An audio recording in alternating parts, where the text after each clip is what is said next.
What needle and thread do I use for my Sashiko repairs? I got you. I really just get everything on Amazon, nothing too crazy. These are the specific needles that I use. 2.4-inch length and 25 needles for about $6. That's a steal to me. And for the thread, I use a couple different ones. This is one of them, the white embroidery floss. Pretty good, very thick.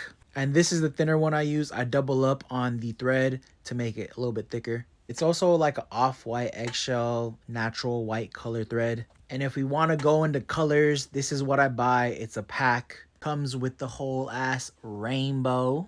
And again, 61 different threads for about 11 bucks. Very, very cheap.